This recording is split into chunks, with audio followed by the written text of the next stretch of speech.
Bonjour à toutes et à tous, j'ai actuellement 17 ans et nous sommes début janvier 2021. M'entraîner de manière efficace à la maison 6 jours sur 7, voire 7 jours sur 7, travailler tous les muscles sans en oublier, adopter une alimentation saine ainsi qu'un bon mode de vie sain de manière générale, avoir un sommeil et un repos optimal et en bonus travailler mes performances, notamment au niveau du cardio et autres domaines. Aurais-je tenu mon défi, garder mes habitudes, aurais-je abandonné? Pour l'instant, je ne sais pas encore et le saurai dans un moment. Toi, tu le sauras à la fin de cette vidéo, alors reste jusqu'à la fin, moi je vais attendre un an. Dans cette vidéo, je vous montrerai les divers entraînements que j'ai fait au cours de cette année, les habitudes prises, les routines, l'évolution de tout cela, les changements que cela m'apporte au fil de l'année petit à petit. Cette vidéo est à très long terme puisqu'elle se base sur presque une année, donc elle me prendra beaucoup de temps, d'efforts, de travail et de motivation. J'espère donc que cela te plaira, t'inspirera ou encore te motivera et te donnera toi aussi envie de passer à l'action ou te donner un défi par la suite. On va donc au fil de cette vidéo passer l'année ensemble. N'hésite pas à liker si t'es chaud, let's go!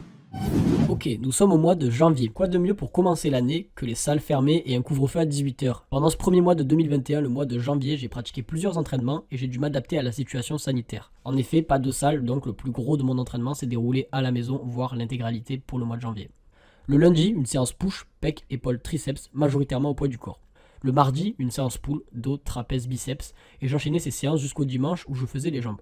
Oui, je ne prenais pas de repos, mais mes séances duraient environ 1 heure par jour et elles étaient un peu moins intenses que d'habitude. Je n'en ressentais pas le besoin de me reposer, même si c'était sûrement une erreur, je vous l'accorde. En plus de ces séances tous les jours, je rajoutais un entraînement abdos de 5 minutes, non-stop, intense, assez complet tous les jours à la fin de chaque séance, sauf le dimanche, ainsi que du cardio. Pour le cardio, j'allais souvent courir une fois par semaine et je faisais 1 à 2 hits ou Tabata de 10 à 15 minutes par semaine. Pour finir, je faisais un peu de posture avec un élastique 5 minutes pour me redresser mon dos et ainsi que des exercices pour muscler mon cou en 10 minutes après chaque séance, voire un peu. Sportivement parlant, c'était assez complet, je travaillais tous mes muscles, le fait de s'entraîner une fois par jour, tous les jours, maintenait une intensité malgré le poids du corps et l'absence de salle. De plus, je travaillais mon cardio régulièrement ainsi que mon cou, ma posture et mes abdos, donc c'était super complet. Pour mes séances, niveau timing, je les faisais en fonction de mon emploi du temps du lycée, mais majoritairement avant les cours à 7 h ou 8 h du matin ou après. J'ai pu m'entraîner sous beaucoup de climats différents et à plein d'heures différentes, c'était assez drôle à expérimenter. Enfin, j'ai assuré un bon repos niveau sommeil en dormant au moins 8 heures par nuit, 99% du temps, à part une ou deux soirées. Évidemment, je précise que j'avais une alimentation presque irréprochable pour le coup, je pesais mes calories et mes macronutriments et je choisissais mes aliments macro, calories et repas de manière ultra stratégique et réfléchie. C'était chiant, contraignant, un peu dur, mais ça m'a permis d'avoir une nutrition assez optimisée pour repartir sur de bonnes bases. Pour le mois de février et de mars, sans surprise, le Covid n'était pas terminé, les salles étaient toujours fermées et donc obligé de continuer mon sport à la maison. Cependant, le programme que je me suis trouvé me permettait d'avoir de légers résultats de par son intensité, ce qui reste cool malgré le fait que je sois sans matériel et aussi que j'avance moins vite. Du coup, j'ai quand même continué le programme pendant ces 2 mois en simplement changeant quelques exercices qui me gonflaient et les remplaçant par d'autres histoire de varier. J'ai augmenté le nombre de certaines reps, etc. Je me suis aussi mis à faire beaucoup plus de cardio vers la mi-février, passant à plus d'1 heure par semaine en faisant un hit de 10 minutes par jour, plus d'autres ou un running de temps en temps. Au niveau de l'alimentation, j'ai maintenu le même régime optimisé avec chaque calorie et macro pesé, les meilleurs aliments et le tout en léger surplus calorique. J'ai pris 1 kg au total sec, je dirais, sur les 2 mois. Voilà mon physique actuel de ce début d'année, assez sec mais encore très fin, car je le rappelle, je pèse que 58 kg. Pour les mois d'avril et de mai, les salles étaient toujours fermées, j'étais donc contraint de continuer à m'entraîner à la maison. J'ai continué le format push-pull legs au poids du corps avec exactement les mêmes séances, seulement pour varier. Encore une fois, j'ai changé certains exos, rajouté de nouvelles variantes de traction et de pompe, essayé de faire plus de reps, etc. J'ai doublé ma dose de cardio une nouvelle fois et je fais toujours un hit par jour, tous les jours, mais aussi du footing 1 à 2 fois par semaine pour préparer l'été durant ces 2 mois d'avril-mai. Gros focus aussi sur les abdos que j'ai fait parce que je voulais vraiment mon six-pack. Je l'ai travaillé avec des circuits training très réguliers, complets et intenses dans le but d'avoir les meilleurs abdos cet été. Le fait d'être encore au poids du corps devient un peu dur mentalement car malheureusement c'est souvent la même chose. Et surtout qu'avec environ 13 heures d'entraînement par semaine, je commence à faire le tour des variantes de pompe, de traction, etc. Et j'ai toujours pas beaucoup de matos, hormis mes haltères et ma barre, mais les poids sont déjà saturés dessus et j'en ai pas acheté de nouveau, sachant que les salles vont réouvrir le mois prochain. Cependant, je prends en force, je le constate, car je fais toujours plus de pompes et de traction et j'ai toujours de légers résultats. Je peux même commencer avec l'entraînement à obtenir de légères figures de street workout que je travaille en parallèle de mes trainings, comme le front lever. Niveau alimentation, étant donné que l'été arrive et que je veux des abdos saillants et être sec, je fais du maintien calorique et je le ferai tout l'été pour pas perdre ni prendre, en étant autour des 2300 calories, en me faisant plus plaisir sur ce que je mange qu'avant et en m'autorisant des petits plaisirs par-ci par-là. Je pèse actuellement 59 kg pour 1m73, je suis encore maigre, mais j'ai assez de masse musculaire et une bonne quantité de graisse, alors je poursuivrai cette routine du coup jusqu'au 9 juin et là je changerai pour le retour des salles de sport. Mois de juin jusqu'au 9 juin, j'ai fait mes derniers entraînements au poids du corps à la maison, puis est arrivé le matériel à toujours tester plus de variantes. J'ai fait mon grand retour à la salle, ça m'avait trop manqué et je suis heureux, je pense que ça se voit. Bref, retour à la salle et directement pendant tout le mois de juin, je me suis remis à fond, je me suis entraîné 6 jours sur 7 avec le dimanche comme jour de repos complet. Du coup, cette fois-ci, j'avais un vrai jour de repos comparé à mes séances maison où je m'entraînais tous les jours. Je m'entraîne directement en push-pull legs PPL car pendant les 9 mois à la maison, je me suis entraîné de cette manière et c'était une manière intense et assez dure pour arriver à avoir des résultats. Alors j'avais pas besoin de passer par une grosse phase de récupération avec du full body par exemple. Évidemment, avant de retrouver mon niveau, je suis revenu petit à petit, notamment en baissant mes charges sur la plupart des exos. J'ai donc repris une nouvelle routine, pec, épaule, triceps, avant-bras le lundi et le jeudi, dos, trapèze, biceps, lombaire le mardi et le vendredi et jambes complets le mercredi et le samedi. Rajoutez à cela un circuit abdos à chaque fin de séance pour avoir toujours plus de six-pack, 10 minutes de hit cardio avant chaque entraînement et un running par semaine d'environ 5 km avec des hits supplémentaires et complémentaires certains jours de 10 à 20 minutes et un training cardio de 15 minutes le dimanche. Voilà l'intégralité de ma routine sportive de ce mois juin. Évidemment, l'intensité n'a rien à voir avec mes trainings à la maison les mois précédents. C'était beaucoup plus dur, intense et mes muscles avaient beaucoup plus besoin de repos pendant ce mois de juin. Pour cela que j'étais obligé de mettre d'ailleurs le dimanche comme jour de repos car les fins de semaine de training sont vraiment fatigantes. Avec la reprise en salle, les sensations sont vraiment mieux, plus agréables et j'ai l'impression que mon efficacité se multiplie par 100. J'ai donc aucun doute, mes trainings à la salle sont beaucoup plus efficaces et intenses qu'à la maison. J'espère donc avoir plus de résultats plus conséquents et plus rapides, malgré qu'évidemment à la maison je me suis quand même bien entraîné et j'ai réussi à avoir des résultats, donc c'est pas mal. Alimentairement parlant, c'est l'été, je suis assez fier de mon summer body et comme je suis plutôt sec, j'ai pas envie de me lancer dans une prise de masse maintenant.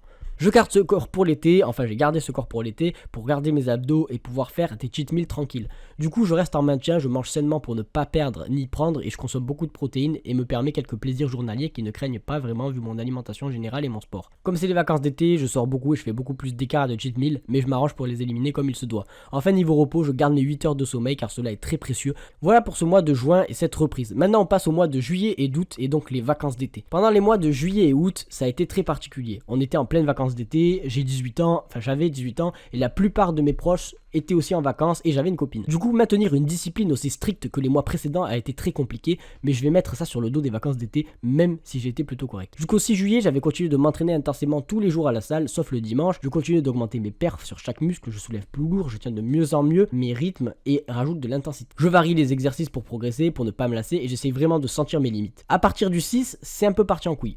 Je suis parti au festival de Cannes 3 jours et donc pendant 3 jours pas de training, peu de sommeil et de la malbouffe tous les jours à coups de cheat meal énormes. En rentrant, je me suis entraîné 2 fois seulement avant que le pass sanitaire soit obligatoire pour les salles de sport pour les personnes âgées de 18 ans et plus. Évidemment, je n'avais pas le pass sanitaire et pas ma deuxième dose et du coup plus de training en salle pendant une semaine malgré les 9 mois à la maison et le retour qui venait à peine de se faire, déjà stoppé. Du coup, entraînement maison pendant une semaine. J'ai senti d'ailleurs la grosse différence d'intensité avec la salle malgré le rythme dur du poids du corps que je m'imposais dans mes séances. J'ai compris alors que mes 9 mois à la maison avait beau être intense et m'avoir donné des résultats avec les entraînements, j'aurais quand même pu avoir 2 fois plus de résultats si j'avais été en salle. Mais bon, tant pis. J'ai eu un mariage aussi toute la journée, je suis parti 3 jours en Espagne et impossible de s'entraîner. J'ai eu une journée trop complète pour m'entraîner. Bref, avec les vacances d'été et ces événements, au total, au mois de juillet par exemple, j'ai dû sécher une semaine complète de salle, avec en plus une semaine de sport à la maison. Mais hormis cela, j'ai continué de m'entraîner du coup chaque jour intensément en augmentant la difficulté et l'intensité de mes perfs. Bref, ces vacances d'été, je me serais moins entraîné, mais j'ai quand même l'impression d'avoir gagné quelques performances et quelques résultats. Mon entraînement restant intense, complet et assez régulier dans l'ensemble. Niveau alimentaire, aïe, hors cheat meal, je continue de manger sainement, évidemment, de peser mes aliments, je mange hyper protéiné sans abuser, j'ai mon pré-workout et mon post-workout. Je me fais un peu plus plaisir sur certains aliments, comme manger un petit cookie au goûter de temps en temps, mais cependant, cette hygiène alimentaire, c'est seulement quand je suis chez moi, et durant ces vacances, j'ai pas beaucoup été chez moi. J'ai cheat meal au moins 2 fois par semaine, minimum, si on faisait une moyenne, et encore, je pense que c'est plus, entre mariage, soirée, Cannes, vacances en Espagne, sorties entre amis, les restos, soirées, etc. J'ai énormément de cheat meal, mangé gras et trop sucré, et c'était désastreux. J'ai donc pris du gras et ça se voit légèrement, sans paranoïa. Ça partira vite, j'en doute pas, mais on a quand même un physique plus gras que le mois dernier et j'ai pris 1 kg de gras car je suis dorénavant à 60 kg. J'ai augmenté le cardio, je fais maintenant 2 hits par jour en moyenne et je vais à la salle en courant ou en vélo au moins 2 fois par semaine, ce qui me fait environ 1h30 de cardio par semaine au lieu d'1 heure. Conclusion, les vacances d'été et le rythme qui va avec m'ont un peu ralenti, mais sinon dans l'ensemble j'ai continué de m'entraîner dur et de progresser en termes de performance tout en augmentant le cardio et maintenant mon alimentation hors cheat meal. On arrive sur la rentrée et tout devrait se remettre dans l'ordre. Au mois de septembre, du coup, j'ai repris mon sérieux, les vacances d'été étaient finies, c'est la rentrée et je me suis remis dans le bain et reprise de l'entraînement à fond, intensité maximale. Pour ce mois de septembre, septembre, du coup, je m'étais entraîné 26 jours sur 30 et j'ai donc laissé que 4 jours de repos, les 4 dimanches. Ce qui semble peu, certes, mais ça m'a suffi et ça m'a pas gêné tant que ça. Je me suis entraîné à PPL avec des séances assez intenses et j'ai battu des records personnels sur plusieurs exos comme au développé couché haltère, squat, développé militaire, etc.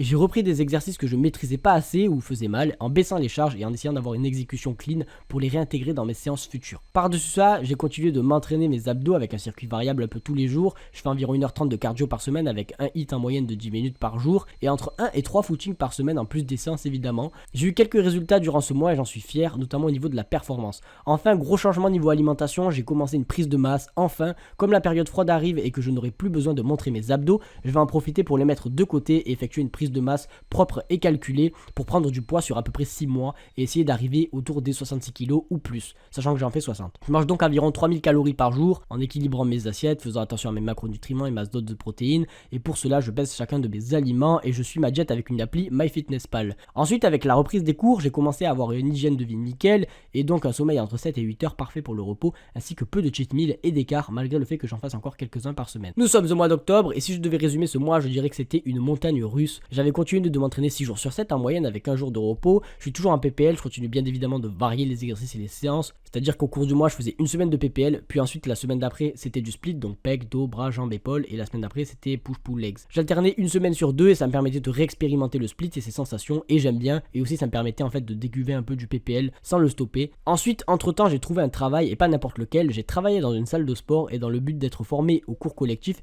et de ce fait, en plus de mes entraînements, je faisais 2 heures de cuisse abdos fessiers, 1 heure de cardio intense et 1 heure de cross-training.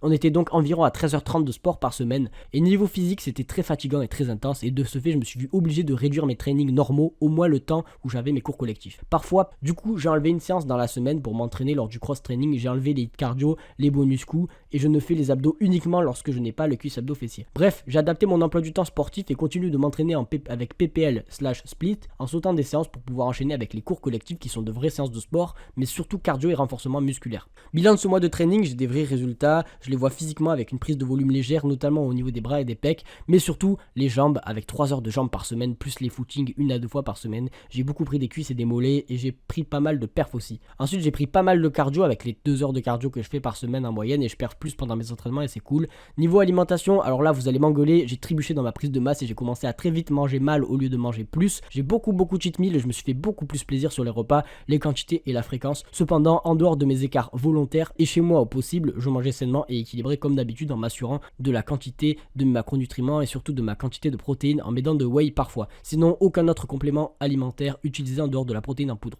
Voilà pour ce mois d'octobre, prise de force, de volume et de gras dû à l'alimentation moins ouf, pas mal de cardio et plus de training donc plus de repos. J'ai déjà pris 1 kg et je pèse maintenant 61 kg. Nous voilà au mois de novembre, ce mois-ci était totalement différent car il a représenté un changement très brutal dans ma vie, mes habitudes, dans ma vie perso. Il m'est arrivé plein de choses assez difficiles et j'ai traversé une période vraiment compliquée pour moi. J'étais très mal et j'avais presque l'impression d'avoir touché le fond, mais heureusement le sport était là pour moi. Du coup ce mois-ci je me suis entraîné 27 jours sur 30 en moyenne, donc 6 jours sur 7 et des fois tous les jours. Je suis toujours en PPL et j'ai arrêté le split parce que l'alternance c'était un peu trop déstabilisant. Les 2 premières semaines j'ai testé le 10x10 appelé les séries de 100 et ça m'a pas plu du tout, du coup je suis repassé en PPL. Je me suis entraîné beaucoup plus dur et intensément, peut-être grâce à la haine, et du coup j'ai pas mal progressé surtout au niveau de mes perfs et là c'était abusé. J'ai passé des squats à 100 kg alors que je bloquais à 70, je suis passé à 80 kg développé couché alors que je bloquais à 60. Bref, mes perfs ont augmenté un peu partout et pour le reste, j'ai augmenté mes charges partout. J'ai simplement réduit mes entraînements abdos car ils disparaissent avec la prise de masse et même si j'arrête pas de les travailler, je les remettrai à fond plus tard. Voilà, très bon mois au niveau des perfs avec des résultats bien visibles au niveau de ma prise de muscle, sûrement car je me suis plongé à fond dans la muscu pour évacuer tout ce qui m'est arrivé. Au niveau de l'alimentation, je suis toujours en prise de masse et je prends environ 1,2 kg par mois depuis septembre et là j'arrive à 62,5 kg. Prendre du gras, c'est normal mais c'est pas abusé. Hormis des cheat meals et des écarts, je maintiens une alimentation saine mais en quantité, pesée avec des aliments de qualité. Mais j'ai retrouvé ma stabilité dans mon repos avec 8 heures par nuit et en plus de mes séances, je rajoute mon cardio très régulièrement, je cours au minimum 3 fois par semaine, même si j'évite les hits pour ne pas trop brûler de calories. Niveau complément alimentaire, je prends toujours de la whey et je prends maintenant de la créatine à dose régulière et adaptée à voir les résultats que ça va donner. Ma motivation avait baissé mais elle remonte fortement et je vais me remettre à fond, notamment pour ce dernier mois de l'année où on va tout donner. Pour finir cette année en beauté, on avait le mois de décembre, donc qui était le mois dernier quand c'est moi qui suis en train de vous parler là. Le mois de décembre il aura été très bon, parfait pour conclure l'année. Toujours training 6 jours sur 7 en PPL intense, prise de muscles, de gras et de force bien visible. Je constate vraiment de bons résultats, peut-être aussi grâce à la créatine même si ça doit être minime. J'ai explosé mes perfs sur pas mal d'exos comme le squat, le bench ou même le deadlift ou encore le rack pull. J'ai mon physique le plus gras pour finir l'année, mais c'est dû à la PDM, la prise de masse, donc c'est normal. Je suis assez fier du résultat et ça promet pour la suite. Je pèse actuellement 63 kg et ma prise de masse est peut-être un chouïa trop lente, sûrement au fait que j'essaye vraiment de la faire propre ou alors que j'ai du mal à trop manger. J'ai réduit pas mal le cardio et les abdos, la posture et le cou, car le volume de mes entraînements en salle commence à prendre vachement de temps avec des séances de 90 minutes, plus ma vie à côté et les running, ce qui prend du temps. Voilà pour ce mois de décembre qui finit l'année en beauté, en résultats et performance. Et on va faire maintenant le bilan de ces 1 an d'entraînement. Bon, nous voilà du coup pour le bilan de cette année 2021. Donc je vais résumer rapidement puisque vous êtes tapé déjà 18 minutes de toute l'année. Du coup, quand j'avais commencé la vidéo, je faisais exactement 58 kilos. Désormais là, à l'heure qu'il est actuelle, j'en fais 63,5. Donc ma prise de masse, je la fais vraiment proprement. J'estime que j'aurais pu prendre plus et peut-être me retrouver autour des 65 kilos. Je suis à 63, c'est pas mal, on va pas cracher dessus. J'ai réussi à maintenir quand même une bonne sèche, une bonne taux de sèche on va dire. Prendre la masse, mais je la prends de manière plutôt sèche, donc c'est plutôt cool. Au niveau du bilan de cette année, le gros truc à retenir, c'est que de janvier à juin, j'aurais été full au poids du corps, je me serais entraîné à la maison. Vous allez peut-être me demander pourquoi j'ai pas investi dans du matériel ou je me suis pas fait un petit home gym. Pour la simple et bonne raison qu'en fait déjà j'habite chez mes parents et mes parents ne voulaient pas certaines choses. Et ensuite j'aimais bien m'entraîner au poids du corps, c'est-à-dire que faire mes pompes, mes tractions, c'était super efficace, c'était dur et en fait j'avais trouvé des entraînements, une manière de m'entraîner, une intensité qui en fait me permettait de ne pas perdre mais de maintenir voire d'avoir des résultats. Et comme c'était efficace, j'ai continué et je trouvais ça mieux que d'investir dans des haltères, puis une fois que l'haltère est devenue trop légère pour moi, d'acheter une autre haltère, etc. J'avais des haltères, j'avais une barre, mais les poids dessus ils étaient déjà saturés, puisque les haltères c'était max 8 kg, la barre c'était 20 kg, et il y a un moment où ces poids là ne me correspondent plus. Je ne vais pas racheter le poids de dessus à chaque fois, je vais pas me faire une salle maison, alors que j'ai très bien que le jour où les salles allaient réouvrir, j'allais totalement abandonner mon home gym. Donc c'est pour ça que j'ai pas investi dans du matériel, je me suis contenté du poids du corps pendant 9 mois, vous imaginez 9 mois au poids du corps. Pendant ces 9 mois j'aurais pu avoir beaucoup plus de résultats, j'aurais pu prendre beaucoup plus de masse, mais j'estime quand même que j'ai eu des bons résultats pour quelqu'un qui s'entraîne au poids du corps, même si ça m'a fait perdre un petit peu de temps. Certains vont me dire que j'aurais pu avoir autant de résultats qu'à la salle, mais bon, moi en tout cas j'aurais comparé les deux. Là actuellement on est en janvier, et de juin jusqu'à décembre et de janvier jusqu'à juin, je serai entraîné à la maison de manière ultra intense, 13 heures par semaine, et j'aurais fait de même à la salle et mes résultats auront été 10 fois mieux à la salle. Donc j'estime que mes résultats sont mieux à la salle. Donc bref, bilan de cette année, du coup je fais 63 kg, donc j'ai pris 5 kg, mais 5 kg, 4 de muscles et 1 vraiment de graisse pure et dure. Bon après c'est un peu mélangé. J'ai pris beaucoup en performance à la salle, je me suis énormément amélioré, j'ai pris beaucoup de force, mes perfs ont augmenté vraiment partout, sur tous les exos polyarticulaires, donc je suis vraiment super content. J'ai beaucoup en force aussi grâce à ces 9 mois que j'ai pu faire au poids du corps, ça m'a beaucoup aidé de faire autant de pompes, faire autant de traction. J'ai pu apprendre des petits trucs de street workout vite fait comme le front lever. Donc cette expérience en fait à la maison et au poids du corps, elle m'a été super riche. Mais bon, le retour en salle, c'est quand même la meilleure expérience de l'année. Retour en salle, j'ai pu progresser sur tous les exos, augmenter mes charges, prendre en force, prendre du poids, prendre du muscle, prendre de la masse au total. J'étais sec pendant tout cet été, puis après j'ai attaqué ma prise de masse, je suis un peu moins sec. Mais pour moi, j'estime avoir un physique très correct, un physique qui me plaît. Parce que voilà, je vois les résultats, je vois que chaque mois j'ai des résultats en termes de performance et de volume et de masse musculaire. Donc voilà, si je devais résumer cette année 2021, eh bien j'ai fait du 50-50 maison-salle. La partie salle aura été beaucoup plus efficace que la partie maison, j'ai sûrement fait des erreurs à la maison, mais j'estime quand même avoir bien compensé, m'être bien entraîné à la maison. J'ai eu une alimentation qui a été pour moi très très clean au cours de cette année 2021 parce que je pesais chacun de mes aliments, j'ai calculé macronutriments, etc. et ça m'a sûrement beaucoup aidé. J'ai eu une hygiène de vie très saine toute l'année, même s'il y a une période de l'année où voilà, j'étais en couple, etc. et j'ai un peu moins fait attention, notamment les vacances d'été. Mais dans l'ensemble, que ce soit maison ou salle, j'ai eu une très bonne hygiène de vie, une bonne alimentation, un bon sommeil, je faisais beaucoup de cardio, je faisais de la posture, j'ai pu faire du cou, j'ai pu faire beaucoup d'abdos, en plus de mes séances, etc., du vélo. Et je pense que réunir tout ça, ça a permis d'avoir les résultats que j'ai eu cette année, et donc d'avoir cette prise de muscle propre, en restant un petit peu sec en dehors de ma prise de masse, et d'avoir les résultats que je voulais, c'est-à-dire au début de l'année, je voulais devenir plus performant en termes de cardio, etc., plus endurant, avoir plus de force et avoir plus de masse musculaire. Et on est à la fin de l'année et j'ai atteint tous ces objectifs-là. J'aurais pu faire mieux, mais j'aurais pu faire moins pire. Et je suis très satisfait de mes résultats. Et voilà, 2021, ça a été une très bonne année. Vous allez pouvoir voir du coup le avant-après. Sinon, après, il y a le avant-après, vous ne pourrez pas voir, mais au niveau des charges, vraiment au niveau du cardio, etc., j'ai beaucoup pris. Mais ça, c'est grâce à mon entraînement qui a payé. Je m'entraînais environ entre au début 8 heures et après 13 heures par semaine, ce qui est pas mal. Donc voilà, très bonne année sportive. J'ai hâte de faire le bilan de 2022. Du coup, d'avoir suivi cette transformation en 1 an avec moi. 1 an, comme quoi, on peut faire pas mal de trucs. Évidemment, je précise qu'il n'y avait pas trop de dopant, je pense que vous en doutez, vu les résultats, ils auraient été peut-être un peu mieux. Il n'y avait pas de coach sportif, il n'y avait pas de nutritionniste, voilà, on n'est pas... Ici, on n'est pas des gros youtubeurs qui peuvent malheureusement avoir une diète et un coaching personnalisé. J'ai tout fait moi-même, j'ai appris la nutrition sportive moi-même. C'est moi qui pesais mes aliments, mes macros, qui ai appris à comment répartir ses assiettes, etc. Ça a plutôt bien marché. Maintenant, je m'y connais un tout petit peu et j'arrive à me faire une bonne diète, donc je suis content. Pareil pour les entraînements, j'ai appris sur le tas, etc. Donc voilà, un an en me débrouillant moi-même à la débrouille, on va dire que c'est plutôt cool et je suis plutôt content de mes résultats. J'espère qu'en 2022 ce sera mieux et qu'on pourra aller encore plus loin. Merci d'avoir regardé cette vidéo et c'est un an de travail avec moi. Si ça t'a plu, n'hésite pas à laisser un j'aime et à t'abonner. On se dit à très bientôt sur cette chaîne. Ciao.